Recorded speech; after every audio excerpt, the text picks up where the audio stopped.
నమస్తే, మీరు చూస్తున్నారు టీవీ9. నేను నేత్ర. దూసుకొస్తున్న తోకచుక్క ఎలాంటి ప్రళయ భయాలను మోసుకొస్తోంది. భూమికి దగ్గరలో తొంగి తొంగి చూస్తోన్న మరో బుల్లి చందమామ ఏ సంకేతాలిస్తోంది? నెల రోజుల పాటు ఆకాశం ప్రకాశవంతంగా చేయనున్న ఈ ఖగోళ అద్భుతాల వెనుక రహస్యాలేంటి? ఇదే ఇవాల్టి స్పెషల్ డిబేట్, ఖగోళంలో కేకచుక్క.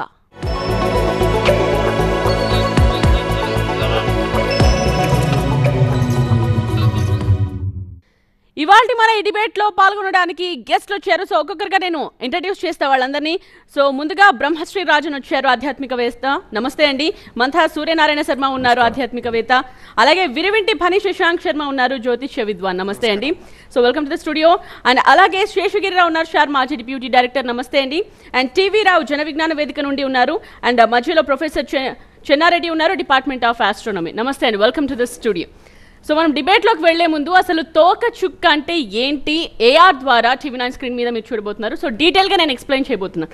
అసలు తోకచుక్కలు ఎలా ఏర్పడతాయి, సో తోకచుక్కలు అంటే ఏంటి, వాటి వల్ల ఏం జరుగుతుంది, ఇవన్నీ కూడా కొంచెం డీటెయిల్గా ఏఆర్ ద్వారా మనం చూద్దాం. సో నాసా వివరణ ప్రకారం తోకచుక్కలు సౌర వ్యవస్థ అవశేషాల నుండి ఏర్పడతాయి. సూర్యుని చుట్టూ దీర్ఘ వృత్తాకార కక్షలో తిరిగే దుమ్ము, ధూళికణాలు, వాయువులతో ఏర్పడిన ఖగోళ వస్తువులే తోకచుక్కలు, ఇంగ్లీష్లో కొమెట్ అంటారు. సో సూర్యుని చుట్టూ ఒక రౌండ్ పూర్తి చేయడానికి తోకచుక్కలకు వేల సంవత్సరాలు పడుతుంది. ఇలాంటి తోకచుక్కలను లాంగ్ పీరియడ్ తోకచుక్కలు అంటారు. సో లాంగ్ పీరియడ్ తోకచుక్కలు సూర్యుని చుట్టూ 306 బిలియన్ కిలోమీటర్ల దూరంలోని మంచు మేఘం నుండి వస్తాయని ఒక అంచనా. సో సూర్యుని చుట్టూ ఉండే ఈ మేఘం మంచుతో నిండిన శకలాలతో తయారైన మాంటిల్ లేదా షెల్, దీనిని ఊడ్ క్లౌడ్ అని కూడా పిలుస్తారు. భూమికి దగ్గరగా వచ్చినప్పుడు సూర్యకాంతి వాటిపై పడి ప్రకాశిస్తాయి.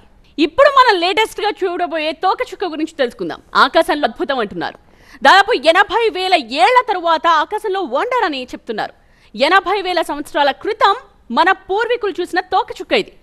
మన జీవిత కాలంలో అత్యంత అరుదుగా వచ్చే ఒక అద్భుతం. 1986లో భూమికి సమీపంగా వచ్చింది హేలీ తోకచుక్క. 80,000 సంవత్సరాల తరువాత మళ్ళీ అరుదైన ఖగోళ వస్తువు కనిపిస్తోంది. అప్పట్లో సూర్యుడికి దగ్గరగా వచ్చిన ఈ ఖగోళ వస్తువును కోమెట్ C2023A3గా వ్యవహరిస్తూ ఉన్నారు. అండ్ సుచిన్షాన్ అట్లాస్ అనే పేరుతోనూ ఈ తోకచుక్కను పిలుస్తూ ఉన్నారు. తెల్లవారుజామున ఆకాశంలో ఈ కేకచుక్క కనిపిస్తుంది. అక్టోబర్ 10 నుండి లేదా 12 మధ్య భూమికి దగ్గరగా, అంటే 70.7 మిలియన్ కిలోమీటర్లుగా సుచిన్షాన్ అట్లాస్ తోకచుక్క ఉండబోతోందని తెలుస్తోంది. ఇప్పటి వరకు భూ సమీపానికి వచ్చిన అరుదైన తోకచుక్కలేంటో ఒకసారి చూద్దాం. హేలీ తోకచుక్క, అండ్ సెకండ్ వన్ నియోవైస్ తోకచుక్క, అండ్ థర్డ్ వన్ గ్రీన్ తోకచుక్క, తాజాగా సుచిన్షాన్ అట్లాస్ తోకచుక్క. ఇవి భూ సమీపానికి అతి దగ్గరగా వచ్చిన తోకచుక్కలు. ఖగోళంలో కేకచుక్క గురించి మనం డిబేట్ చేయబోతున్నాం. ఇది ప్రళయమా లేకపోతే అద్భుతమా తెలుసుకుందాం. సో మనతో పాటు ఉన్న గెస్ట్లు అందరూ కూడా తెలుసు. సో ఫస్ట్ బ్రహ్మశ్రీ రాజన్ గారితో స్టార్ట్ చేస్తాం. ఏం జరుగుతుందండి, ఏదో జరిగిపోతుంది అని ఒక భయం అయితే క్రియేట్ అవుతోంది. సో అందరినీ భయపెడుతున్నారు. ఏం జరుగుతుంది నిజంగా చెప్పండి. తప్పకుండా. వాస్తవానికి ఇలాంటి తోకచుక్క రావటం అనేది ఏంటి అంటే చాలా భయాందోళనమైనటువంటి సంకేతన. భయాందోళన సంకేతం ఎట్లా అప్పుడే ఇది త్రేతా ద్వాపర యుగాల నుంచి కూడా వచ్చేవంటి ఒక హెచ్చరిక. అప్పుడు ఇలాంటి ఒక సంకేతం వస్తుందని చెప్పి ఆ రోజుల్లోనే మహర్షులు కానీ మహాత్ములు కానీ యోగులు కానీ దాన్ని కనిపెట్టి ఒక కురుక్షేత్రం నడుస్తుంది, ఒక మహాభారతము ఇలా ముగించబోతుంది, ఒక మహానీయులు కూడా ఈ ఒక తోకచుక్క కనపడిన తర్వాత ఇలా స్వర్గులు అవుతారని చెప్పేసి ఆ రోజుల్లో కూడాను నిపుణులు ఉంటారు కదమ్మా, మహర్షులు తపస్పరులు వీళ్ళంతా కూడాను దాన్ని గుర్తించారు. గుర్తించిన తర్వాత అదే విధానంగా ఎప్పుడెప్పుడైతే కూడా ఆ తోకచుక్క కనపడుతూ ఉంటుందో రాజులు కానీ చక్రవర్తులు కానీ ఇలా యుద్ధం పైన పోట్లాడి ఆ యుద్ధంలో మొత్తం కూడా రాజ్య వంశం కూడాను నాశమైపోయేవంటి ఒక ప్రభావికమైనటువంటి పరిస్థితి ఏర్పడుతూ ఉంటుంది. అంతటి భయంకరమైనటువంటి ప్రభావం ఈ తోకచుక్కలు కనబడుతుంది. ఇంకొకటి ఏంటి అంటే తోకచుక్క వల్ల సృష్టికి ప్రళయం జరుగుతుందని, సముద్రాలు పొంగుతాయని, ఇతర ఒక విభేదమైనటువంటి నిజం జరుగుతాయి, వాస్తవంగా జరుగుతాయి. కానీ ఇది చాలా అరుదుగా వచ్చేవంటి ఈ తోకచుక్కలు. అంటే మనకు నెలకు ఎన్నో వస్తుంటాయి, అవన్నీ కూడా మనకు కనపడవు. ఎప్పుడైతే కూడా స్వాస్థితంగా కనపడుతున్నప్పుడు ఈ దేశ ప్రధాని కావచ్చు, లేదంటే ఈ దేశాన్ని పరిపాలించమంటే ఎవరైతే పెద్ద పెద్ద వాళ్ళు ఉంటారో వాళ్ళపైన ఈ ఒక ఎఫెక్ట్ అనేది కనపడుతుంటుంది. ఓకే, ఇప్పుడు వస్తున్నది కూడా అరుదైన తోకచుక్క. ఆ అరుదైన వంటి తోకచుక్క చాలా అంటే ఒక నెగిటివ్ సైన్తో రావటం అనేది జరుగుతుంది. రైట్, అంటే ఏమైనా ఎగ్జాంపుల్స్ చెప్పగలరా అండి? అంటే ఇంతకు ముందు ఏం జరిగింది అంటే నాయకుల విషయంలో, ముఖ్యంగా పాలకుల విషయంలో? ఇప్పుడు ఎప్పుడైతే కూడాను పూర్వము నెహ్రూ గారు ఉన్నప్పుడు కూడా తోకచుక్క కనపడింది. ఆయన ప్రధానిగా ఉన్నప్పుడు ఆయన పోయారు. సో ఈ యొక్క విషయం పైన కూడాను చాలా బలంగా నాటుకుపోయింది. సో ఆ రోజుల్లో కూడాను ఎటువంటి అయినా కూడా అల్లకొల్లాలు రావటము, దేశాలు విడిపోవటము, ఏమండి మన భారతదేశం మరి ఇతర దేశాల్లో కూడాను గొడవలు కారటం, ఎన్నో రకాలమైన విపత్తు జరిగింది. మరొకసారి కూడాను ఇందిరమ్మాదేవి గారు కూడాను ప్రధానమంత్రిగా ఉన్నప్పుడు ఇలాంటి వచ్చినప్పుడు కూడాను మన భారతదేశానికి ఇతర దేశాల్లో కూడా యుద్ధాలు జరిగి ఎన్నో కూడాను వంశమైనట్టుగా మనకు కనపడతా ఉన్నాయి. ఓకే, సో ఎగ్జాంపుల్స్తో సహా చెప్తున్నారు. శర్మ గారు మీరేమంటారండి? ప్రళయ సంకేతమేనా, మీరు కూడా నమ్ముతున్నారా? ప్రళయము అనేదానికంటే ప్రకృతిలో మొట్టమొదటి మనం చూసుకోవాల్సిందంటే ఎటువంటి తోకచుక్కలు కనబడడం చాలా అరుదు. ఒక అద్భుతమైన విన్యాసం అనుకోవచ్చు. చూడడం అనేది టెలిస్కోప్ ద్వారా చూసుకున్నా, ఎలా చూసినా ఒక అద్భుతాన్ని చూస్తున్నాం అని అనడం ఒక భాగం అనుకుంటే, రెండో రకంగా మనం చూసినప్పుడు ఇటువంటివి ప్రకృతిలో కొంత వైపరీత్యాన్ని తీసుకుని వస్తుంది. ఎలా తీసుకుని వస్తుందంటే, ఎక్కడ తీసుకుని వస్తుందంటే మనకు కనబడలేదు కదా అని జరగలేదు అనడానికి వీల్లేదు, మనకు కనబడితేనే జరిగింది అని కూడా అవకాశం లేదు. బట్ ఈ భూమండలం మీద అది ఎక్కడో చోట దాని ప్రభావితం అనేది కనబడుతుంది. కనబడినప్పుడు ఆ ప్రదేశంలో దాని యొక్క ఇంపాక్ట్ వల్ల అంటే అక్కడ కొంత వైపరీత్యాలు జరుగుతాయి. ఈ వైపరీత్యాలు ఎలా జరుగుతాయి అన్న దానికి ఒక క్లారిఫికేషన్ లేదు. కారణం ఏంటంటే మన ఊహకు అందని వైపరీత్యాలు జరుగుతాయి. అంటే అందరూ అంటారు ఇవన్నీ సైంటిస్ట్గా చెప్తారు, తర్వాత రీసెర్చ్ వింగ్ వాళ్ళు చెప్తారు అని బాగానే ఉంది. ఇప్పుడు మనం విజయవాడలో మునిగిపోతాం మనం అనుకుంది కాదు కదా, ఎక్కడో జరుగుతుంది అనుకున్నాం మనం. ఎక్కడ జరగాలి? సముద్రం ఒడ్డున జరుగుతుంది. లాస్ట్ టైం డిస్కషన్లో కూడా అన్నారు ఏంటంటే 7 భాగాల వర్షం కొండ మీద పడుతుంది కాబట్టి ఏదో కొండలో కేరళలో జరిగిన సంఘటన గురించి మనం మాట్లాడుకున్నాం. కానీ ఎక్కడ జరిగింది? విజయవాడలో జరిగింది. ఏదో కాలు ఊడిపోయిందంటే మొత్తం విజయవాడ అంతా మునిగిపోయింది. ఇది మనం ఊహించింది కాదు కదా. అలాగే విజయవాడ కనకమ్మ దుర్గా ముక్కుపుడికి వరకు నీరు వస్తుంది, మొత్తం ప్రళయం వస్తుందని చెప్పారు. అది జరుగుతుంది. అంతెందుకు మన హైదరాబాద్లో మూసినది కదా, ఎప్పుడు నీళ్లు మనం చూడలేదు. ఇది కూడా నీళ్ళు వచ్చి మన హైదరాబాద్ ములిగినా దాన్ని కూడా ప్రళయం కింద మనం చెప్పుకోవచ్చు. అంటే మనకు దగ్గరలో కనబడుతున్న వాటి గురించి ఇలా మాట్లాడుకోవచ్చు. కానీ మనకు కనబడింది, మనకు తెలియంది లేదు అనడానికి ఏమాత్రం ఛాన్స్ లేదు. సో విరివింటి గారు, అసలు తోకచుక్కలకు లేదా ఖగోళానికి సంబంధించి బృహత్ సంహిత ఏం చెప్తోందంటే? అంటే జ్యోతిష్య శాస్త్రపరంగా సంహిత గ్రంథాలు అనుకొని ఉన్నాయమ్మా. అంటే జ్యోతిష్య శాస్త్రాన్ని 2 విభాగాలుగా విభజన చేసినారు. ప్రమాణ ఫలభేదేన ద్వివిధంచ భవేదిదం. ప్రమాణం గణిత స్కంధావన్యో ఫలాత్మకో. అంటే ప్రమాణంగా గణితాన్ని తీసుకొని క్యాలిక్యులేషన్స్ ద్వారా చెప్పేటువంటి జ్యోతిషాన్ని గణిత స్కందము అని, తర్వాత సంహితా స్కందాల్లో కేతుల్కాదీనాం లక్షణం ఉదితం సంహితా స్కంధే. కేతు, ఉల్కలు వీటికి సంబంధించినటువంటి అన్ని లక్షణాలను ఈ సంహితా స్కంధంలో చెప్తూ వస్తున్నారు. ఇక్కడ కూడా 2 రకాలుగా ఈ ఉల్కల గురించి వీటి గురించి చెప్తూ వచ్చినారు. ఇప్పుడు గణిత స్కంధంలో ఏం చెప్తున్నారు అంటే, ఇవి అంటే నక్షత్రాలు ఏ విధంగా ఉంటాయో తోక చుక్క, మన నక్షత్రాన్ని కూడా చుక్క అనుకొని పిలుస్తూ వస్తున్నాం. ఆకాశం నుంచి భూమికి కనిపించేటువంటివి 5 వస్తువులు అనుకొని, ధిష్ణ్య, ఉల్క, అశని, విద్యుత్, తార అని ఈ 5 రకాలవి ఆకాశం నుంచి భూమికి వస్తూ ఉంటాయి అనుకొని, దీంట్లో ధిష్ణ్య అనేటువంటి ఏ పదంతో ఏదైతే దీన్ని వాడుతున్నారో దాన్ని తోకచుక్క అనుకునే లక్షణంతో చెప్తూ వస్తున్నారు. ఈ తోకచుక్కల్లో కూడా అక్కడ చెప్తూ వస్తూ శీతాంశువత్ జలమయా తపనాత్ స్ఫురంతి అనుకొని చెప్తూ వస్తున్నారు. అంటే దీంట్లో శీతాంశువత్ అంటే చంద్రునిలాగా జలమయా వీటిలో నీళ్లు ఉంటాయి అనుకొని, ఇవి తపనాత్, తపన అంటే సూర్యుడు అనుకొని, సూర్యుని నుంచి స్ఫురంతి వీటికి వెలుగు వస్తూ ఉంటుంది, ఆ వెలుగు ద్వారా ఇవి తిరుగుతూ వస్తాయి అనుకొని. ఇంకొకటి ఏంటి అంటే, ఒకటి శాస్త్ర ప్రమాణంగా, ఇంకొకటి ఆధ్యాత్మికంగా. ఆధ్యాత్మికంగా చెప్పేటప్పుడు వీటి గురించి ఎవరైతే ఉత్తమ గతులు స్వర్గాల్లో సుఖాలను అనుభవించినటువంటి వారు భూమికి తిరిగి రావడానికి వీటి ద్వారా వస్తారు అనుకోండి. అంటే ప్రతి ఒక్క మనిషి చనిపోయిన తర్వాత మన ఆధ్యాత్మికంలో స్వర్గానికో నరకానికో ఎక్కడికో వెళతారు అనుకోని, వెళ్ళిన తర్వాత వీడు ఏ విధంగా భూమికి వస్తాడు అనేదానికి వేదం చెప్తూ వస్తుంది. ఆకాశాద్వాయు వాయోరగ్ని అగ్నేరాప అద్భ్య పృథివ్యా ఓషధయ ఓషధీభ్యోన్నం అన్నాత్ పురుష. అంటే ఆకాశం నుంచి వాయు రూపంలో అక్కడ ప్రవాహం అనేటువంటి ఒక వాయువు ఉంటుంది. ఆ వాయు ద్వారా కిందికి వచ్చి అక్కడి నుంచి నీళ్ళలో అతను వర్షంలో కలుస్తా అంట. అతని యొక్క అంటే ఆత్మ అనేది అక్కడి నుంచి వర్షం ద్వారా భూమికి వస్తుంది. భూమి ద్వారా అతను ఒక ఓషధుల ద్వారా ఒక ప్రాణిలోకి వెళతాడు. అంటే అతని కర్మలను అనుసరించి ఇతను ఈ విధంగా అవుతాడు అనుకోని. అంటే ఆ అన్నం ఏ మనిషి తిన్నాడు అనుకోండి, మనం ఒక పిల్లవాడు వెనక జన్మలో మనకు పాపపుణ్యాల గురించి చెప్తూ ఒకడు బాగా పుణ్యం చేసుకున్నవాడు శ్రీమంతులు ఇంట్లో పుడతాడు అంటాడు. దానికి కారణం ఏంటి అంటే ఆ అన్నాన్ని శ్రీమంతుడు తిని అతని ద్వారా వస్తాడు అనేది ఆధ్యాత్మికంగా చెప్తూ వస్తుండేది. ఈ విధంగా సామాన్య జనాలు ఈ విధంగా భూమికి వస్తారు అని, ఎవరైతే అత్యంత పుణ్యాత్ములు ఉంటారో వాళ్ళు ఈ ఉల్కల ద్వారా భూమికి చేరుకుంటారు అనే దాన్ని శాస్త్రంలో మనకు బృహత్ సంహితలో ఉల్క అధ్యాయంలో మొదటి శ్లోకంలో దీన్నే చెప్తూ వస్తున్నారు. ఓకే, సో శేషగిరిరావు గారు మీరు ఎలా చూస్తారండి? అంటే దీన్ని వండర్గా చూస్తున్నారా, లేకపోతే మనుషుల పాలిట ఒక డిజాస్టర్ అని అనుకోవాలా? నిజంగానే అందరికీ నమస్కారం అండి. నిజంగా చూసినట్టయితే రోజుకి కొన్ని వందల ఉల్కలు పడుతూ ఉంటాయి భూమి మీద, రోజు పడుతూ ఉంటాయి. అలాగే ఈ తోకచుక్క మీరు మనం అక్టోబర్ 12న కనపడుతుంది అనుకున్నటువంటి తోకచుక్క అది కొన్ని వందల సంవత్సరాల నుంచి కానీ కొన్ని 10 సంవత్సరాల నుంచి గమనించటానికి కుదరదు. ఎన్నో వేల కిలోమీటర్లు లక్షల కిలోమీటర్ల దగ్గర నుంచి వస్తూ ఉంటుంది. మీరు ఇందా చూపించారు ఆ దీర్ఘ వృత్తాకార ఆర్బిట్లో కనుక ఉండేటైతే 2000 సంవత్సరాలు పట్టొచ్చని.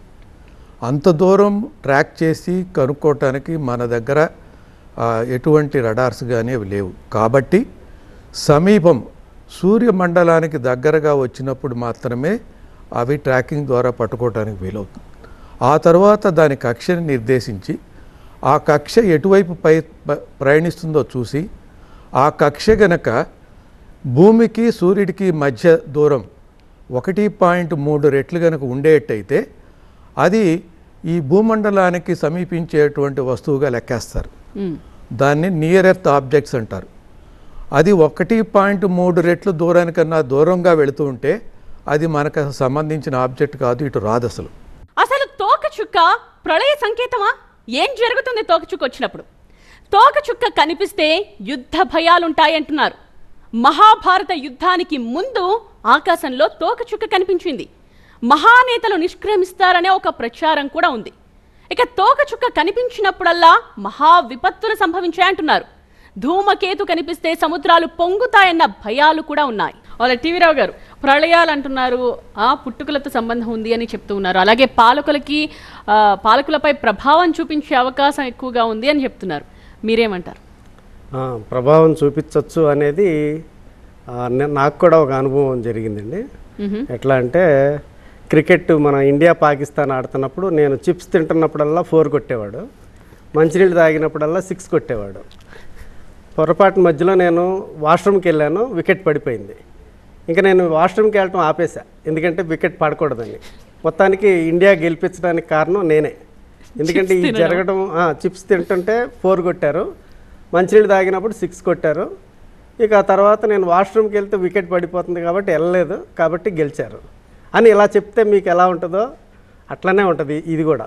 ఎందుకంటే ఈ తోకచుక్క వచ్చినప్పుడు దాని వెనకాల తోకలో ఉన్న వాటిలోంచి వచ్చిన వాటిని వర్షం ద్వారా భూమి మీద పడి అది తిని లేదా ఆ ధాన్యాన్ని తిని తిన్న వాళ్ళకి మంచి రాజు పుట్టడమో లేకపోతే ఇంకొకటో జరుగుతుందనేది చెప్తున్నారు. యాక్చువల్గా అంటే మేఘాలు మనకి 1 కిలోమీటర్ పైనే ఉంటాయి. ఇక ఈ మనం చెప్పుకుంటున్న ఈ కామెట్ ఇప్పుడు తోకచుక్క దాదాపు సూర్యుడికి 7 కోట్ల కిలోమీటర్ల దూరంలో ఉంది. మనకి ఆర్బిట్లో మనకి ఒక ప్లేన్లో చూసినప్పుడు భూమికి పక్కగా వెళ్ళినట్టు కనిపిస్తుంది, అలాగే మెర్క్యూరీకి కూడా దగ్గరగా వెళ్ళినట్టు కనిపిస్తుంది. యాక్చువల్గా ఈ ఆర్బిట్ మన గెలాక్సీ కంటే చాలా దూరంలో స్టార్ట్ అయ్యి చివరిలో మన గెలాక్సీ అంటే దీంట్లోకి ఎంటర్ అయ్యి మళ్ళీ వెళ్ళిపోయినట్టుగా కనిపిస్తుంది. కానీ ఎంత దూరం ఉందంటే 7 కోట్ల కిలోమీటర్ల దూరంలో ఉంది. 7 కోట్ల కిలోమీటర్ల దూరంలో ఉన్నది అక్కడి నుంచి ఎక్కడ పడుతుంది అసలు భూమి మీదకి? అంటే మనం ఇవన్నీ కింద నుంచి చూస్తున్నాం కాబట్టి, భూమి మీద నుంచి చూస్తున్నాం కాబట్టి ఈ వర్షాలు కూడా అక్కడి నుంచే వచ్చినాయి అనుకుంటాం. అంటే మనకి చూస్తున్నప్పుడు ఏంటంటే ఇదంతా కూడా ఆ తోకచుక్క మనం ఇప్పుడు అబ్జర్వ్ చేస్తే మనకి హరైజన్ అంటే ఇట్లా చెయ్యేలా పెట్టుకుని ఈ డిస్టెన్స్లో ఈ యాంగిల్లో చూడమని చెప్తున్నారు. రేపు కానీ అదే ఇవాళ అబ్జర్వ్ చేసినా, రేపు మండే అబ్జర్వ్ చేసినా, లేకపోతే 12వ తేదీ వరకు మనం చూడాల్సిన డైరెక్షన్స్ ఈస్ట్ వైపు చూడమని, లేదా మనకి సౌత్ వెస్ట్ సైడ్ చూడమని ఇట్లా చెప్తున్నారు కదా. ఇవి చూసేటప్పుడు మనకి అనిపించేది ఏంటంటే చాలా సూర్యుడికి దగ్గరగా, మనకి భూమికి దగ్గరగా ఇది పడిపోతున్నట్టు ఇవన్నీ మన అబ్జర్వేషన్లో అలా అనిపించింది కాబట్టి రాసేసుకున్నాం. ఈ ఒక తోకచుక్క ఒక ప్రళయం రావటం కానీ, దాని ఒక ప్రణయం కానీ, దాని ఒక ప్రభావం కానీ చాలా విపంతుగా ఇలాంటి ఒక అరుదుగా జరుగుతుంటాయి. వీళ్ళు ఎన్నో రకాలుగా అనుకోవచ్చు, కానీ సైన్స్ కూడా పుట్టలేదు ఈ తోకచుక్క పుట్టినప్పుడు. వెటకారంగా మాట్లాడాలంటే 100 రకాలుగా మాట్లాడొచ్చు. ఎవరికి వాక్చాతుర్యం ఉందంటే వాళ్ళు మాట్లాడతారు. ఇండియా గెలిచిందని చెప్పాను. అదే దాన్నే. కానీ శాస్త్రం ఏం చెప్పింది అంటే ఉక్తి యుక్తి విరుద్ధేతు ఉక్తిరేవ గరీయసి అనుకొని. అంటే నా బుద్ధికి ఏదో తోచింది, నేను ఏదో మాట్లాడతా, నాకు వాక్చాతుర్యం ఉంది, నేను మాట్లాడతా అనుకొని మాట్లాడడం ఒకటి. శాస్త్రంలో ఏం చెప్పింది? బృహత్ సంహిత అనే దాన్ని ఇప్పుడు ఉదాహరణకు చెప్తా. ఒక 50 ఏళ్ల క్రితము ఈ విధంగా ఇక్కడ నేను స్టూడియోలో మాట్లాడితే ఎక్కడో మా ఊర్లో కూర్చొని మా అమ్మ ఇంట్లో టీవీలో చూస్తుంది అనుకొని చెప్తే ఎవరు నమ్మలేదు. లేదంటే ఇప్పుడు అమెరికాలో ఉన్న వాళ్ళతో 5 నిమిషాల క్రితం నేను ఫోన్లో మాట్లాడుతా అంటే కూడా అందరు పిచ్చోడు అనుకొని చూస్తున్నారు. కానీ ఈరోజు జరుగుతుంది. అసంబద్ధ విషయాల్ని ఒక గ్రంథంలో పెట్టి అది సైన్స్ అని చెప్పడం తప్పు. అది శాస్త్రం అని చెప్పడం తప్పు. సైన్స్ అంటే నిరూపించబడాలి.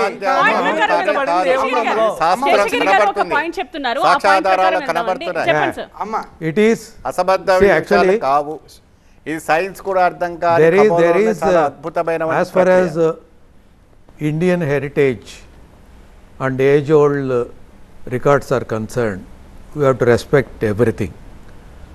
These are all nothing but whatever olden recordings or Puranalu, Vedalu, Anni Miru. So they have written as per their observations at that time what is good for the society. The way you look at matters. మీరు ఎప్పుడైనా ఉత్సవాలు చేసేప్పుడు కానీ, ఇంట్లో శుభకార్యాలు చేసేప్పుడు కానీ పందిళ్ళు వేస్తాం. పందిళ్ళు వేసిన తర్వాత మామిడాకులు కట్టమని చెబుతాం. మామిడాకులు కట్టకపోతే పెద్దవాళ్ళు వచ్చి ఇంకా మామిడాకులు కట్టలేదు ఏంటి, శుభంగా ఎలా చేస్తారు కార్యక్రమాన్ని అడుగుతారు.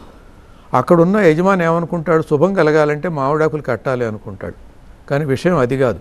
మామిడాకులు కట్టడం కూడా 1-2 ఆకులు కాదు. ఒక తాడు తీసుకుని పందిరికి 4 పక్కల కట్టడం, మళ్ళీ డయాగ్నల్గా కట్టడం, ఎన్నో బస్తాలు కట్టేస్తారు. కారణం ఏంటంటే ముదురు మామిడాకుకి ఎప్పుడు 3 రోజులు లైఫ్ ఉంటుంది. 3 రోజులు లైఫ్ ఉన్నప్పుడు పందిరి కింద ఒక 50 మంది 40 మంది కూర్చున్నప్పుడు వాళ్ళ ఉచ్ఛ్వాస నిశ్వాసాలు కార్బన్ డయాక్సైడ్ వదిలేస్తే మామిడి ఆకులు కార్బన్ డయాక్సైడ్ స్వీకరించి ఆక్సిజన్ రిలీజ్ చేస్తుంది. నేను ఆ విషయం చెప్తే ఎవరు కట్టరు. నేను ఒకటండి, మీరు అంటే దాన్ని అర్థం చేసుకోవాలి, దాంట్లో కూడా సైంటిఫిక్ రీజన్ ని మనం చూడాల్సిన అవసరం ఉంది. యాక్చువల్గా అందువల్ల కొన్ని విషయాలు ఆయన చెప్పేది సూడో సైన్స్. ఎందుకంటే మామిడాకులు ఎప్పుడైతే చెట్టు నుంచి కట్ చేస్తారో ఫోటోసింథసిస్ జరగదు. ఫోటోసింథసిస్ జరిగినప్పుడే ఆక్సిజన్ రిలీజ్ అవుతుంది, కానీ కట్ చేసిన తర్వాత ఆక్సిజన్ రిలీజ్ అవ్వడం తప్పు. ఇక్కడ ఇండియన్ కల్చర్ లో ప్రతిదాన్ని మనం గౌరవిస్తూ అర్థం చేసుకోవడానికి ప్రయత్నించాలి అన్నమాట చెప్పారండి. గౌరవించడం అంటే ఇప్పుడు బలివ్వాలి అంటే గౌరవించాలి, సతీసాగమనం చెయ్యాలి, గౌరవిస్తామా? ఆడవాళ్ళు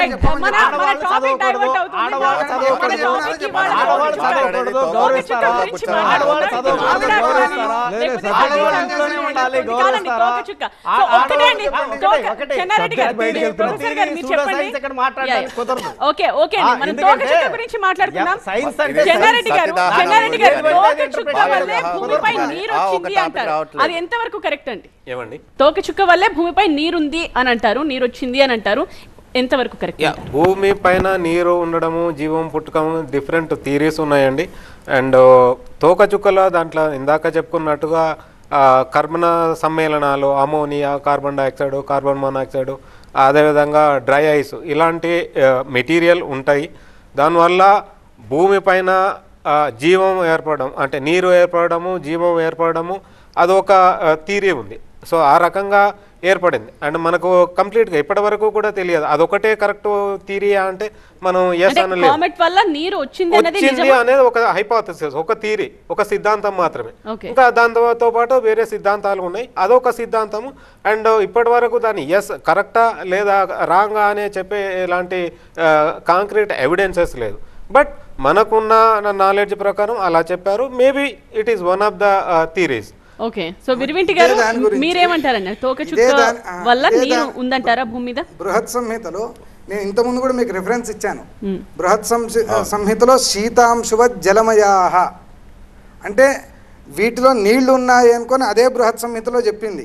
ఇప్పుడు వీళ్ళు చెప్తున్నటువంటి శాస్త్రం ప్రకారం, సైన్స్ ప్రకారంగా ఇప్పుడు ఇంతకుముందు చెన్నారెడ్డి గారు చెప్పారు ఇవి ఎప్పుడు వస్తాయి ఎప్పుడు వెళ్తాయి అని మన దగ్గరకు వచ్చినప్పుడు మాత్రమే మనం చెప్పవచ్చు. ఇది 20,000 సంవత్సరాల ముందు వెళ్ళిందా లేదా అనేది క్యాలిక్యులేషన్ ద్వారా మనం చెప్పలేము. మన దగ్గరకు వచ్చినప్పుడు మాత్రమే చెప్పగలుగుతాం.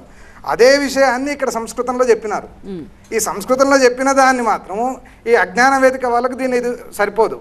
ఒక హిందూ మతంలో ఏది చెప్పినా వీళ్ళు మాత్రం దాని గురించి చెప్పారు. ఇప్పుడు సైంటిస్టు, ఇస్రో సైంటిస్టు వీళ్ళు చెప్తున్న దాన్ని నేను ఒప్పుకోను.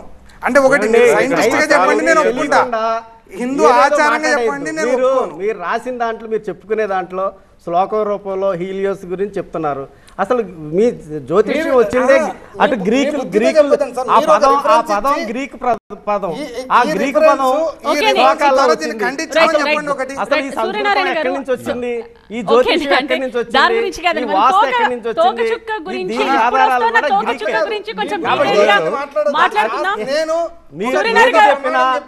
గ్రీకే. మీరు ఇప్పుడు సైంటిస్ట్ ఖండించినాడు అని చెప్పండి, అప్పుడు నమ్ముతాం. ఊరికే నా నోటికి వచ్చింది నేను మాట్లాడతా అంటే ఎట్లా నమ్మకైతుంది? హీలియోస్ అనే పదం మీకు జ్యోతిష్యంలో ఎక్కడ అనే దాన్ని గ్రీక్ పదాలను చూడండి.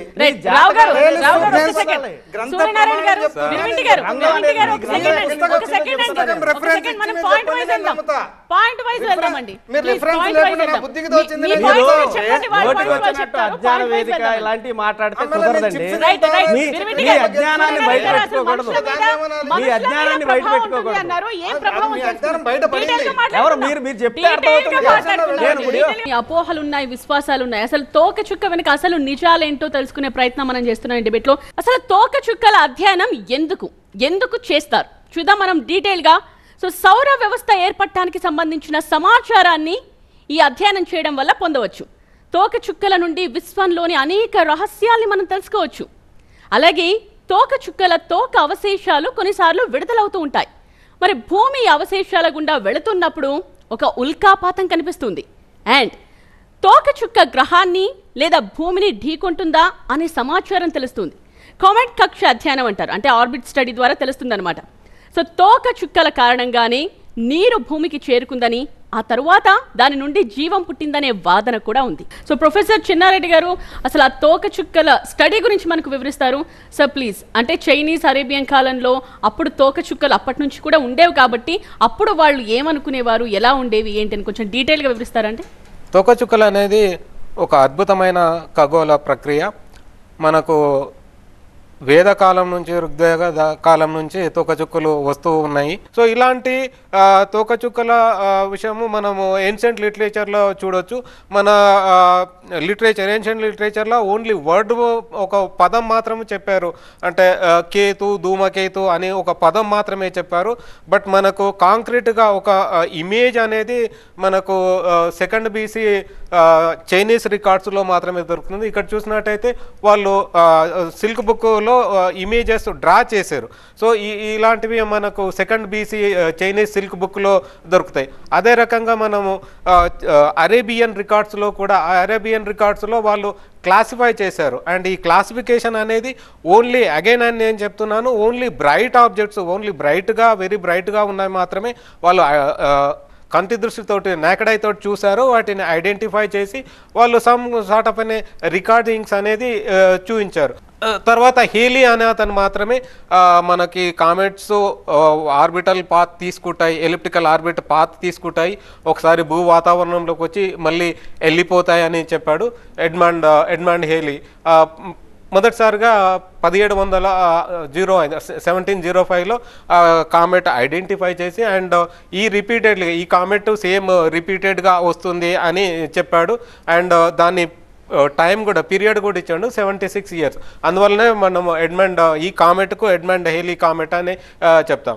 అండ్ అఫ్ కోర్స్ ఇది మన ఇండియన్ రికార్డులో అంటే జహాంగీర్ టైంలో అక్టోబర్ 1618లో అతను ఒక కామెట్ను చూశాడు and which was very bright and day లైట్లో కూడా కనిపించింది అనేది ఇది అగైన్ ఒక సమ్ సార్ట్ ఆఫ్ పిక్చరైజేషన్. అంటే అప్పట్లో పిక్చర్ని ఒకసారి ఎక్స్ప్లెయిన్ చేస్తారంటే మొఘల్ చక్రవర్తి జహాంగీర్ గారు అతని టైంలో అతను అఫ్ కోర్స్ అస్ట్రానమీ పైన చాలా కుతూహలంగా ఉండేవాడు. అండ్ ఆ పర్టికులర్ కామెట్ ఆల్మోస్ట్ 16 days మన సౌర కుటుంబంలో ఉంది అండ్ వెళ్ళిపోయింది. సో అతను అబ్జర్వ్ చేసిన కనుక అప్పట్లో ఉన్న సమ్ పెయింటిస్ట్ ఆ రకంగా ఈ జహాంగీర్ మొఘల్ చక్రవర్తి జహాంగీర్ ఆ కామెట్ను అబ్జర్వ్ చేసిండు అనేవి మనకు సమ్ సార్ట్ ఆఫ్ అనే పిక్చరైజేషన్ ఉన్నాయండి. All right, thank you so much అండి. Thanks for the detailed explanation. Okay, please. So comet గురించి అసలు ఎప్పటి నుంచి స్టడీ జరుగుతోంది, ఆ కాలంలో ఎలా జరిగేది ఏంటి అన్నది మనం డీటెయిల్గా చూసాం. సో ఇప్పుడు మనం మాట్లాడుకుంటుంది సుచిన్ షాన్ అట్లాస్ తోకచుక్క గురించి. సో దాని గురించి మనం డీటెయిల్గా తెలుసుకుందాం. ఎక్స్ప్లెయిన్ చేయడానికి శేషగిరి రావు గారు రెడీగా ఉన్నారు. సార్, దాని అప్డేట్స్ ఏంటి? అది అసలు ఎప్పుడు స్టార్ట్ అయింది, ఎప్పుడు రాబోతోంది, ఎలా కనిపిస్తుంది, ఎలా చూడొచ్చు దాన్ని, అది వస్తే ఏం జరుగుతుంది? నేను ఈ ప్రజెంటేషన్ ద్వారా చెప్పదలుచుకుంది ఏంటంటే, మానవుడు భూమి మీద నిరంతరం శోధించదలుచుకుంది ఏంటంటే, అసలు ఈ విషయం ఎలా పుట్టింది, ఈ భూగోళం ఎలా ఏర్పడింది, జీవరాశి ఎప్పటి నుంచి మొదలైంది అనే విషయాల్లో ఇంతవరకు అంతు చిక్కలేదని చెప్పుకోవచ్చు. ఇటువంటి వాటికి సంబంధించి ఎప్పుడైనా మనకు ఎటువంటి సమాచారం అయినా దొరుకుతుందా, దొరికితే దాన్ని ఎలా సంపాదించుకోవాలి అని ఒకటి. గ్రహాంతర ఉల్కలకు కానీ లేకపోతే కామెట్స్ వలన కానీ మన భూగోళానికి ఎటువంటి ప్రమాదాలు ఏమైనా ఉంటే నిరంతరం గమనించి దానికి తగ్గ చర్యలు తీసుకోవాలని మన భూగోళంలో ఉన్న శాస్త్రజ్ఞులంతా ప్రయత్నిస్తున్నారన్నమాట. అటువంటి ప్రయత్నాలను ఏమంటారంటే స్పేస్ సిచ్యువేషనల్ అవేర్నెస్ అంటారు, SSA. ఇది కనుక చూసినట్టయితే ఇటుపక్క ఇదంతా వదిలేయండి, సూర్యగోళం వలన భూమికి ఏర్పడే ముప్పులవి అది వదిలేద్దాం. ఇటువైపుకి వద్దాం. మనకి మీటిరాయిడ్స్, యాస్టరాయిడ్స్, కామెట్స్ ఈ మూడు ఉన్నాయన్నమాట. ఈ మూడు ఎక్కడెక్కడ ఉన్నాయంటే మన యాస్టరాయిడ్ బెల్ట్, కుపియర్ బెల్ట్, వుడ్స్ అనమాట. ఇందులో కనుక నియర్ ఎర్త్ ఆబ్జెక్ట్స్ వలన మాత్రమే మనం మాట్లాడుకునేవన్నీ ఏర్పడుతూ ఉంటాయి. అందులో ఇది ముఖ్యంగా చెప్పదలుచుకుంది ఏంటంటే, ఇది న్యాచురల్ స్పేస్ డెబ్రిస్. అంటే శాటిలైట్స్ పనిచేయకపోతే అదొక డెబ్రిస్. ఇవి మాత్రం న్యాచురల్ స్పేస్ డెబ్రిస్. ఇవి మన వాళ్ళు స్పేస్ సిచ్యువేషనల్ అవేర్నెస్ ద్వారా ఎలా దాన్ని కనుగొంటున్నారు. నెక్స్ట్ ఇది చూడండి ఒకసారి. ఇది చూసినట్టయితే ఇది పార్టికల్ డయామీటర్, ఇది impacts per square metre per year, ఇన్ని జరుగుతున్నాయి. మళ్ళీ దీంట్లో ఏంటంటే నియర్ ఎర్త్ యాస్టరాయిడ్ లేకపోతే నియర్ ఎర్త్ ఆబ్జెక్ట్ అని ఎప్పుడు అంటామంటే, ఇది 1.3 astronomical units, అంటే సూర్యగోళానికి 1.3 astronomical units దూరం నుంచి కనపడుతుంటే దాన్ని నియర్ ఎర్త్ యాస్టరాయిడ్ అని అంటాం మనం. ఇది భూ సమీపానికి వచ్చి, భూ సమీపం అంటే ఏమిటి, లూనార్ డిస్టెన్స్. ఒక లూనార్ డిస్టెన్స్ అంటే ఎర్త్కి చంద్రుడికి మధ్య ఉన్న దూరం.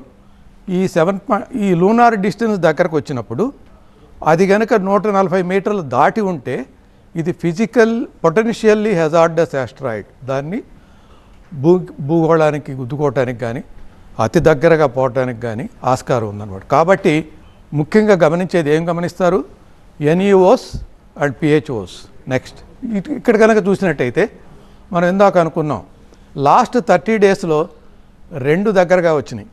ఓకే లాస్ట్ 365 డేస్లో 114 వచ్చినాయి. ఓకే మనం 4 గురించే మాట్లాడుకుంటున్నాం. నేను ఇందాక చెప్పాను బిగినింగ్లో చాలా వస్తూ ఉంటాయి పోతూ ఉంటాయని.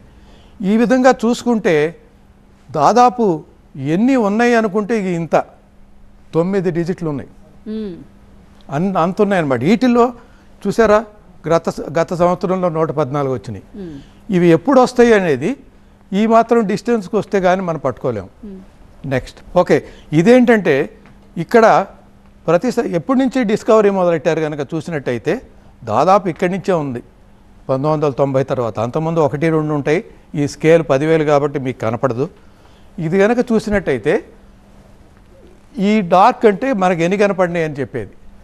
ఇది 140 మీటర్లు, ఇది 1 కిలోమీటర్ పరిమాణంలో ఉండేవి. ఇవి కనుక చూసినట్టయితే 2025 ఆ ప్రాంతాల్లోకి మీరు ఇక్కడ కనుక చూసినట్టయితే 1 కిలోమీటర్ పరిమాణంలో కానీ ఇన్ని ఉంటాయి.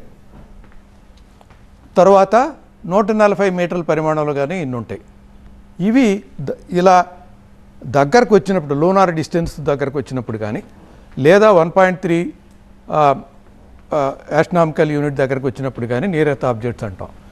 ఇది 2021 ఒక మ్యాప్ అనమాట. ఇవన్నీ అబ్జర్వేటరీస్. అట్లాస్ అబ్జర్వేటరీ కూడా ఉంది ఇక్కడ. ప్రతి సంవత్సరం number of discovered objects. Okay, ఇలా ఒక వెబ్సైట్ ఉంది నాసా వాళ్ళది, నియాస్ అని కూడా అంటారు, నియర్ ఎర్త్ ఆబ్జెక్ట్ ఎలిమెంట్స్ది. చూసినట్టయితే ఈ మన వార్తల్లోకి వచ్చే ముందే అక్కడికి వస్తాయి. ఆ తర్వాత ఇది మన వైపు ప్రయాణం చేస్తున్నప్పుడు మాత్రమే ఇది వార్తల్లో తీసుకొస్తారు, లేకపోతే తీసుకురారు.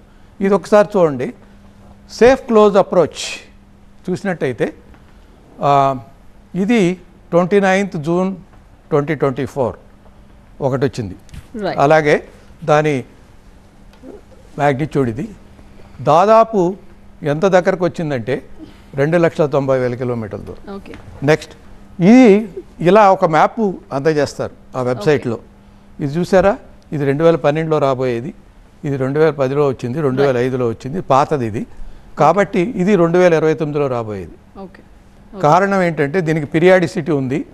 ఈ పిరియాడిసిటీ ప్రకారం ఇది 29లో వచ్చిన తర్వాత మళ్ళీ ఒక 30 సంవత్సరాలకో 40 సంవత్సరాలకో వస్తుంది. ఇది దీని మీద ఎంత డిస్కషన్ జరుగుతుందంటే ఆ తర్వాత రాబోయే సమయం కనుక ఒక్కసారి చూసినట్టయితే భూగోళానికి చాలా దగ్గరగా దాదాపు 40,000 30,000 కిలోమీటర్ల దగ్గరగా వస్తుంది. అంత దగ్గరగా వచ్చినప్పుడు మనం క్యాలిక్యులేషన్లో ఏదైనా మిస్టేక్ చేస్తే భూగోళానికి గుద్దుకునే ప్రమాణం ఉందా అని ఇది మాత్రం అందరూ గుర్తుపెట్టుకోవాలి. ఇది మీరు న్యూస్లో వచ్చినప్పుడు అలా చూడండి. ఓకే, నెక్స్ట్ మీరు అడిగారు ఏంటి? Second moon. ఇప్పుడు ఏం జరగబోతోందంటే మనం తోకచుక్కను గురించే మాట్లాడుకున్నాము. ఒక చిన్న యాస్ట్రాయిడ్ ఇంకొకటి కూడా కనపడుతుంది సార్. అది సెకండ్ మూనా? అంటే ఇప్పుడు నెల రోజుల పాటు మనకు నార్మల్ గా ఉన్న చంద్రుడితో పాటు ఇంకో బుల్లి జాబిల్ కనిపిస్తూ ఉంటుందా? నేకెడ్ ఐ కనపడదు. ఓకే, ఇది అది ఇలా వచ్చి ఇలా పోతుంది అంతే. ఇలాంటివి ఏమైనా ఎక్స్ప్లెయిన్ చేశారా అండి ఇంతకు ముందు? ఉన్నాయా? కొంచెం బ్రీఫ్గా చెప్పగలరా?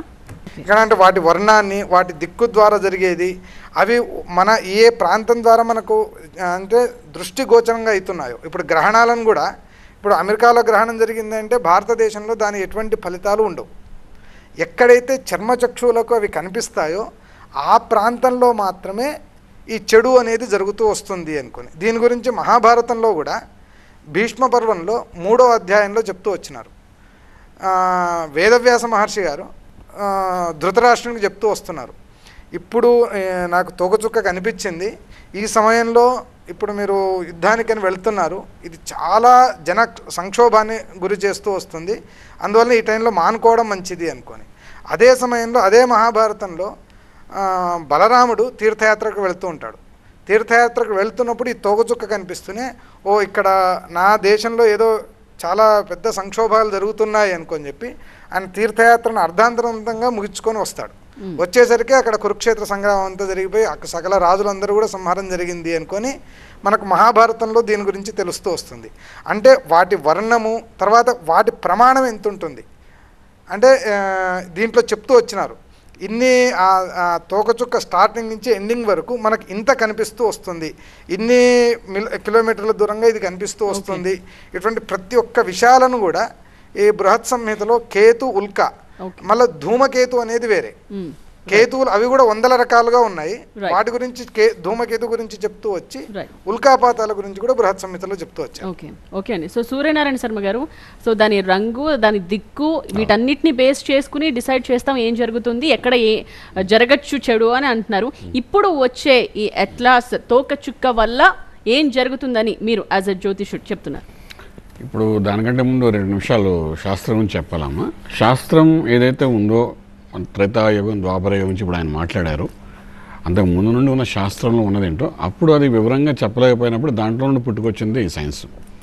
ఫ్రాంక్లీ స్పీకింగ్, అంటే ఇప్పుడు జర్మనీ వెళ్ళండి, లండన్ వెళ్ళండి, ఎక్కడికి వెళ్ళినా కూడా అంటే మనం ఎప్పుడో తాళపత్ర గ్రంథాల్లో రాసినవి అవన్నీ తీసుకుని వాటిని స్టడీ చేసి మళ్ళీ ఇప్పుడు కొంతమంది దాన్ని రీసెర్చ్ చేస్తూ బుక్స్ రూపంలో చేస్తూ సైంటిఫిక్గా అది బయట ఎలాబరేట్ చేస్తున్న సంఘటనలు ప్రాక్టికల్గా కనబడుతున్నవి. ఇవన్నీ జరుగుతున్న సంఘటనలే. సో ఏంటంటే శాస్త్రం నుండి సైన్స్ పుట్టుకొచ్చింది, లేదా సైన్స్ నుండి శాస్త్రం ఉందా, సైన్స్ని బేస్ చేసుకుని శాస్త్రం ఉందా అంటే శాస్త్రం నుండి సైన్స్ పుట్టుకొచ్చింది. దాన్ని డే బై డే డెవలప్ చేసుకుంటూ వస్తున్నారు. దాన్ని మనం చాలా గొప్పగా చెప్పుకోవాలి. అంటే కొన్ని పుస్తకాలు మనం చదవలేనిది సైంటిఫిక్గా వాళ్ళు చూపిస్తున్నారు, బాగుంది, దాన్ని స్టడీ చేస్తున్నాం. ఈరోజు డిస్కషన్ పెట్టామంటే ఏంటంటే కొన్ని విజ్ఞానం అనేది అంత అభివృద్ధి జరిగింది కాబట్టి దాని గురించి డిస్కస్ చేస్తున్నాం ఇక్కడ. ఫైన్. ఇప్పుడు ఈ తోకచుక్క గురించి మనం మాట్లాడుతాం అంటే ఏదో ఒక శాస్త్రం నుండి ఏదో ఒక ప్రమాణికం తీసుకుని సైంటిస్టులు అయినా సరే దీన్ని ముందుకు తీసుకెళ్తాం. ఏదైనా ఈ బ్రెయిన్తో చేస్తున్నాం, మనిషి అనేవాడే చేస్తున్నాడు తప్ప మృగాన్ని వాడు ఎవడు చేయట్లేదు. అంటే అప్పుడున్న మనిషే ఇప్పుడున్న మనిషే, ఇప్పుడు శాస్త్రం గురించి మాట్లాడేది మనిషి, సైంటిఫిక్ మాట్లాడు. నేను చెప్పాలనుకునే పాయింట్ అంటే వినండి, తోకచుక్క దాని గురించి వస్తున్నాను. ఇప్పుడు ఇలా దీన్ని దృష్టిలో పెట్టుకుని నేను మీకు చెప్పింది ఏంటంటే మొట్టమొదటి స్టార్టింగ్లో కూడా చెప్పిన విషయం ఏంటంటే అది ప్రయాణించే సమయంలోని అది ఏ దిక్కులో ప్రయాణిస్తోంది, ఏ భాగాన్ని, భూభాగాన్ని, ఈ భూభాగాన్ని ఇప్పుడు ఇందాక చెప్పారు ఆయన భూభాగంలో దేని దగ్గరగా అది వెళ్తుంటే మనకు కనబడుతుంది. మనకి కనబడుతుందా, సైంటిస్టులు కనబడుతుందా, ప్రజానీకానికి కనబడుతుందా? అక్కడ రాజుగారు ఫోటో వేశారు, ఇందాక వేసి రాజుగారు చూస్తున్నట్టుగా చూపించారు. 15 రోజులు ఆయన చూశారు, 20 రోజులు చూస్తున్నట్టుగా అక్కడ చూపించారు. అలాగే ఒక బ్రిటిషర్ ఎవరో అక్కడ పేరు ఇంకా చూడలేదు క్లియర్గా, ఆయన కూడా స్టాంప్ కూడా వేశారు, తోకచుక్క వచ్చినప్పుడు పూర్వకాలంలో చూశారు, అంటే కంటితోనే చూశారు అన్నట్టుగా చూపించారు వాళ్ళు. సో మనం కొన్ని చూస్తాం, అలా ఫ్లై అవుట్ చూస్తాం, ఎంతవరకు నిజం మనకు తెలియదు కానీ, బట్ ఇది ఏ భాగం, భూభాగం మీద అయితే దీని యొక్క ప్రభావితం అంటే వెళ్తోంది అన్న దాని మీద డెఫినెట్గా ఆ భూభాగం ప్రదేశంలోని ఒక ఎనర్జీ అనేది స్ప్రే అవుతుంది. అది ఏంటి పాజిటివ్గా వెళ్తుందా, నెగిటివ్గా వెళ్తుందంటే ఇప్పటి వరకు మనం చూసుకున్నట్టు వరకు మనం చెప్పిన శాస్త్ర ప్రకారం చూస్తుంటే ఇప్పుడు మహాభారతం అలాగే మన త్రేతాయుగం ద్వాపరయుగాల గురించి మాట్లాడుకుంటూ కలియుగంలో కూడా జరిగిన సంఘటన గురించి చూస్తుంటే డెఫినెట్గా ఒక నెగిటివ్ ఎనర్జీ ఫామ్ అవుతుందని మనకు క్లారిటీ ఉంది. సో ఇప్పుడు ఏంటంటే ఇది మన అక్టోబర్ 12 నుండి అది ఒక మార్గంలో వెళ్తున్నప్పుడు మనం దాన్ని ఐడెంటిఫై చేసిన తర్వాత అది వెళ్ళే మార్గాన్ని బట్టి ఆ ప్రదేశంలో మనం కొన్ని ప్రికాషన్గా తీసుకుని ఏం జరుగుతుంది డెఫినెట్గా తీసుకోవచ్చండి. ప్రికాషన్ చెప్పడానికి ఏంటంటే నేను ఎవరితో ఆర్గ్యుమెంట్ చేయట్లేదండి. ఒక పాయింట్ లాస్ట్ టైం కూడా ఇక్కడ కూర్చున్నప్పుడు ఇదే మాట చెప్పాను. సెప్టెంబర్ 3లో కొన్ని సంఘటనలు జరుగుతాయి, జాగ్రత్త పడండి అని అనుకున్నాం. అది ఎక్కడ జరుగుతున్నాయి, ఎక్కడ ఆర్గ్యుమెంట్ చేశారు. ఫైన్, మనకు కొన్ని ప్రకృతిలో జరుగుతాయి తప్ప యుద్ధాల గురించి నేను మాట్లాడలేదు. ఇప్పుడు కూడా ఏంటంటే ప్రకృతిలో జరిగే వైపరీత్యాల వల్ల మనకు ప్రళయం అని కాకపోయినా అటువంటి ఒక విధ్వంసం మనం చూడగలుగుతాం, గుర్తించగలుగుతాం 100%. ఎందుకంటే ఇప్పుడు టెక్నాలజీ మారిపోయింది పూర్తిగా. పూర్వకాలంలో జరిగి ఉండేవి కానీ గుర్తించలేకపోయేవారు, దాన్ని మనం ఐడెంటిఫై చేయలేకపోవచ్చు. కానీ ఇప్పుడు సైన్స్ ఎంత డెవలప్ అయిందంటే డెఫినెట్గా ఈ భూగోళంలో ఎక్కడ ఏం జరిగినా గుర్తించగలుగుతాం. అంత ఉంది కాబట్టి డెఫినెట్గా అది జరుగుతుంది. అది జరిగినా గుర్తిస్తారు. లాస్ట్ టైం కూడా ఇలాగ ఆర్గ్యుమెంట్ చేస్తే మళ్ళీ మనం డిబేట్ పెట్టుకున్నాం. అలాగే ఇది కూడా మనం గుర్తిస్తారు. దాని గురించి మీరే you will inform to the public. దాని దిక్కును బట్టి ఏదో జరగబోతోంది అని చెప్తున్నారు. సో టీవీ రావు గారు, మీ అబ్జర్వేషన్ ఏంటండి? అంటే తోకచుక్క, ఇప్పుడు అట్లాస్ తోకచుక్క గురించి మీ అబ్జర్వేషన్ ఏంటి? ఆ టైంలో ఏం జరుగుతుంది, ఏం చెయ్యాలంటారు? అంటే ప్రళయాలు ఉంటాయి, దాని దిక్కును బట్టి అక్కడ ఆ ప్రదేశంలో ఇబ్బందికరమైన పరిస్థితులు ఉండొచ్చు అని చెప్తున్నారు. ఇప్పుడు మన చెన్నారెడ్డి గారు చెప్పినట్టు అది ఒక గోళాకారంగానే ఉంటుంది. కానీ సూర్యుడి దగ్గరికి అన్నప్పుడు అంటే సౌర వ్యవస్థ దగ్గరలోకి వచ్చినప్పుడు ఆ వేడికి దాంట్లో ఉన్న ఏదైతే వాటర్ ఉందో అది వాటర్ కానీ ఐస్ వాటర్గా మారటం, వేపర్గా మారటం, అది ఎవాపరేట్ అవ్వటం అనేది జరుగుతుంది. కాబట్టి తోక అనేది కూడా 10 లక్షల కిలోమీటర్లు లెంత్ మన సూర్యుడి దగ్గరికి వచ్చేటప్పటికి దాని లెంత్ అంత పెరిగిపోతూ ఉంటుంది.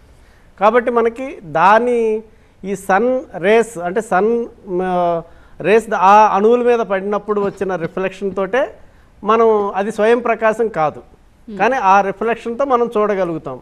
దాని బ్రైట్నెస్ని కూడా మనం ఎలా ఎక్స్ప్లెయిన్ చేస్తారు? ఇప్పుడు మనకి మార్నింగ్ సన్ని చూసేటప్పుడు మనం చూడగలిగే సూర్యుడు పైకి వెళ్ళినప్పుడు చూడలేము, మార్నింగ్ చూడగలం, ఈవినింగ్ చూడగలం. బాగా బ్రైట్నెస్ ఉన్నదాన్ని -27 బ్రైట్నెస్ అంటాం. చంద్రుడు పౌర్ణమి రోజున మనం చూసే బ్రైట్నెస్ని -13 అంటాం. దాని నుంచి లెక్కేసుకుంటూ వస్తే ఇప్పుడు చూడగలిగేది -4 +4 దాకా మన ఆ బ్రైట్నెస్ మారుతూ ఉంటుంది. +4కి వెళ్ళింది అంటే మనకి డల్ అయిపోతుంది. కంప్లీట్ పవర్ఫుల్ టెలిస్కోప్ తోటే అబ్జర్వ్ చేయగలరు. ఓకే. -4 ఉన్నప్పుడు నేకెడ్ ఐతో -6 ఉంటే నేకెడ్ ఐతో చూడగలం. కానీ ఏంటంటే మనం చూడగలగటం అనేది శాస్త్రిగిరిరావు గారు చెప్పినప్పుడు హైదరాబాద్లో ఉన్న ఎన్విరాన్మెంట్కి, అంటే మనకి డస్ట్ ఉంటుంది కాబట్టి దాంట్లో మనకి ఇప్పుడు మేఘాలు కూడా ఉన్నాయి. మేఘాలు కూడా లో లెవెల్లో మనకి ఆ హరైజన్ లెవెల్లో మనం చూస్తున్నప్పుడు ఇది చూడడానికి కనిపించట్లేదు. ఓకే. కనిపించకపోవడానికి మనం సూర్యగ్రహణం చంద్రగ్రహణం చూడాలనుకున్నప్పుడు కూడా మనకి మేఘాలు అడ్డం రావడం ఇవన్నీ జరుగుతుంటాయి. కాబట్టి కొన్ని అబ్జర్వేటరీస్ మాత్రం క్లియర్గా చూడగలిగిన ప్లేసుల్లో ఉన్నాయి కాబట్టి వాళ్ళు మనకి సమాచారం ఇవ్వగలరు. ఇది అంతవరకు మనం చెప్పుకోగలం. కానీ ఏదైతే అన్సైంటిఫిక్ అంటే అది ఊహలను ఏంటంటే నిజమయ్యే వరకు కొన్ని ఇంటర్ప్రిటేషన్స్ చేసుకోవచ్చు. అది నిజమయ్యే రోజున మనం ఇది ఓకే బృహత్ సంహితలో చెప్పినట్టు ఇలా జరిగింది, అది ఆ రోజు అబ్జర్వేషను, ఈ రోజు ఇది కరెక్ట్ అని చెప్పడానికి ఇప్పటి వరకు అలాంటివి జరగలేదు. ఇది ఏ టైంలో చూడొచ్చండి మనం? అంటే మనం ఇప్పుడైతే మనకి మార్నింగ్ ఈ రోజు చెప్పింది అయితే 5:55 మార్నింగ్ నుంచి 6:10 వరకు టైం ఇచ్చారు. ఎందుకంటే ఆ టైంకి సన్ పూర్తిగా పైకి రైజ్ అవ్వదు. కానీ ఆ టైంలో హరైజన్ లెవెల్లో ఒక 5 degrees పైకి, అంటే హారిజాంటల్గా మనం చూస్తూ మన టెర్రస్ మీదకి వెళ్ళి పైకి చూడడం. కానీ క్లౌడ్స్ ఉన్నాయి ఈరోజు. అలాగే అక్టోబర్ 1 మార్నింగ్ కొంత ట్రై చేయొచ్చు నేకెడ్ ఐకి కనిపిస్తుంది అని. ఇక అక్టోబర్ 6th 12th అలాగే వెళ్ళేటప్పటికి సౌత్ వెస్ట్ సైడ్కి కొంచెం పైకి 30 degrees పైకి చూడొచ్చు. అది పైకి వస్తుంది కాబట్టి ఏమన్నా మేఘాలు క్లియర్గా ఉంటే అప్పుడు మనం చూడొచ్చు అనేది ఒక ఎస్టిమేషను. మనకి హైదరాబాద్ నుంచి అది కనిపిస్తుందా లేదా అంటే అది మనకి ఆ టైంకి ఉన్న సిచ్యువేషన్ బట్టే. ఈ టైమింగ్స్ అన్నీ మనకి ఇక్కడ ఉన్న టైమింగ్స్ అవి మనకి ఇచ్చింది కాబట్టి మనం చూడొచ్చు అనేది ఒక ప్రయత్నం. అంటే మనకి 10 mm బైనాక్యులర్స్ నుంచి ఒక 30 centimeters ఫోకస్ చేయగలిగే టెలిస్కోప్ వరకు మనం చూడొచ్చు అని చెప్తున్నారు. అది క్లౌడ్స్ లేకపోతే అది చూసిన తర్వాత మళ్ళీ నేకెడ్ ఐతో అబ్జర్వ్ చేస్తే ఓహో అని గమనించవచ్చు.